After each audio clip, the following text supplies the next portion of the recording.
बार बार कुछ दिनों के पेट्रोल प्राइस के बढ़ने पर, डीजल प्राइस के बढ़ने या घटने के ऊपर हर बार प्रश्न आ जाता है, ये सरकार ने क्या किया या उसने क्या किया, क्या हो रहा है, क्या नहीं हो रहा, कच्चा तेल सस्ता हो रहा है। ज़रा इसको हम कुछ समझने की कोशिश करते हैं कि ये सरकारों से अलग बातें कुछ और भी हैं जो आपको समझनी चाहिए।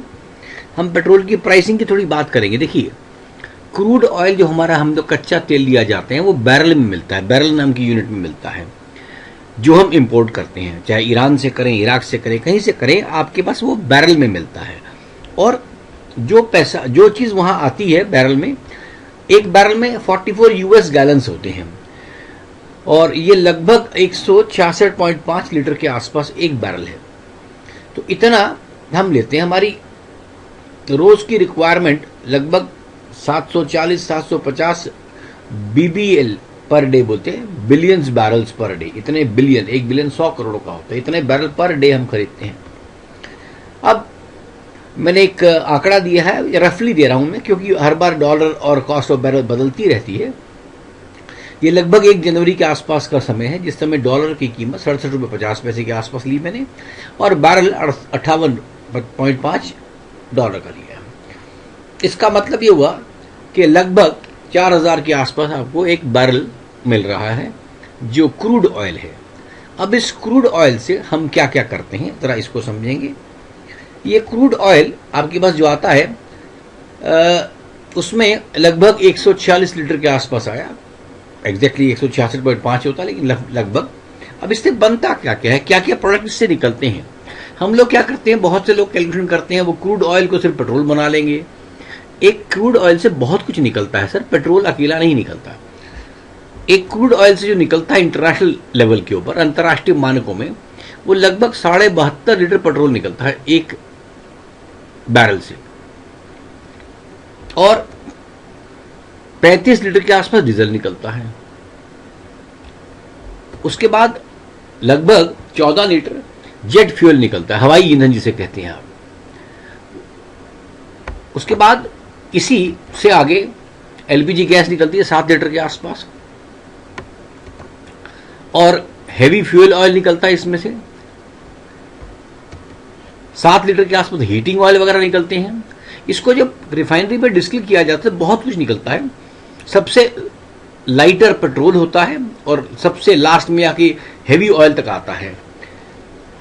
उसके बाद एस्फाल्ट, टार, बहुत कुछ, ये 28 लीटर के आसपास ये निकलता है। मैंने इतनी सारी चीजें निकलती हैं। इसके लिए इसकी कॉस्टिंग को समझने के लिए हमें समझना पड़ेगा कि कॉस्टिंग किस प्रकार चल रही है, क्योंकि हम लोग कई बार सिर्फ बार बार पेट्रोल कंपनियां कह देंगी हमारा नुकसान है, लोग उसकी बात समझ लेंगे, इतने बैरल से इतने लीटर पेट्रोल निकला, पर डीजल निकला, एलपीजी निकला, जेट फ्यूल निकला, एलपीजी गैस निकली, हेवी फ्यूल ऑयल निकला, हीटिंग ऑयल निकला, असफाल्ट निकला, टार निकला, नेपथलीन निकला। इनका क्या हुआ? ये भी बिकते हैं। इनमें से कोई भी प्रोडक्ट ऐसा नहीं है जो बिकता नहीं है। अब इसकी थोड़ी प्राइसिंग को हम समझते हैं। अगर मैं सिर्फ petrol, diesel, jet fuel, LPG, सिर्फ ये 4 चीजें ले रहा हूं मैं, ये जो कम बाकी चीजें निकलती है, heating oil, heavy oil, asphalt, में उसको नहीं ले रहा, बिटुमिन निकलता है, लगभग 78% ये 4 चीजें निकलती हैं। और अगर मैं सिर्फ इन 4 चीजों को ही लेके चलूं तो देखिएगा, इनको अगर मैं 78% ले रहा हूं मैं, और इनकी बेसिक प्राइस लगभग 25 रुपये प्रति लीटर आती है। आप इसको कैलकुलेट किसी भी तरह कर सकते हैं। मैंने 104,000 रुपए का आया, उसमें 78% ये निकला, तो क्या क्या चीज आएगी? लगभग 25 रुपये प्रति लीटर के आसपास कॉस्टिंग इसकी आ रही है। किसी की 25 आएगी, किसी की 27 आएगी, किसी की 23 आएगी। तो उस कॉस्टिंग के ऊपर हमारे पास आता है। अब इस कॉस्टिंग के ऊपर क्या है, इसके ऊपर टैक्सेशन बहुत ज्यादा है। अब यहीं पर आप अंदाजा लगाइए, 25 रुपए का ये पेट्रोल या डीजल आपका है। जिस पेट्रोल या डीजल के ऊपर अब आपको टैक्सेशन लगेगा, और ये 70 रुपए के आसपास का पेट्रोल और 57 रुपए के आसपास का आपको डीजल मिलता है। आप कल्पना कर सकते हैं कि 25 रुपए के पेट्रोल में 45 रुपए टैक्स है।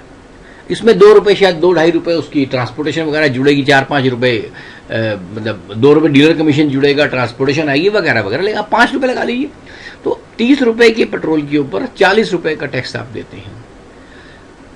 और इस पर टैक्स इतना ज्यादा है इसी वजह से ये वो प्रोडक्ट है जिसके ऊपर जीएसटी में इसको बाहर रखा गया है। आप समझिए, कल्पना कीजिए कि जीएसटी से इसको पेट्रोल को बाहर क्यों रखा गया। आजकल जितनी जीएसटी की बैठक हो रही हैं वो जीएसटी 1 अप्रैल से लागू हो, 1 जुलाई से लागू हो, 1 सितंबर से लागू हो या अगले साल लागू हो। लेकिन आपके पास एक प्रश्न उठना चाहिए कि जीएसटी यदि लग रहा है तो ऐसा क्यों हो रहा है कि जीएसटी से बाहर इस पेट्रोल को रखा जा रहा है। क्योंकि जीएसटी में जो वैट लगेगा वो सारा का सारा पैसा पेट्रोल का इतना ज्यादा होता है, सारी सरकारें इस अकेले वैट से गुजारा कर लेती हैं। ये हमें टैक्सेशन की उस फाइल को समझना है।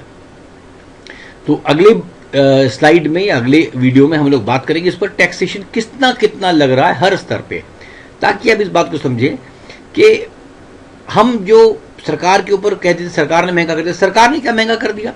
ये पेट्रोल और डीजल, देखिए पेट्रोल को 2010 में डीरेगुलेट कर दिया गया, सरकार ने इस पर नियंत्रण खो दिया।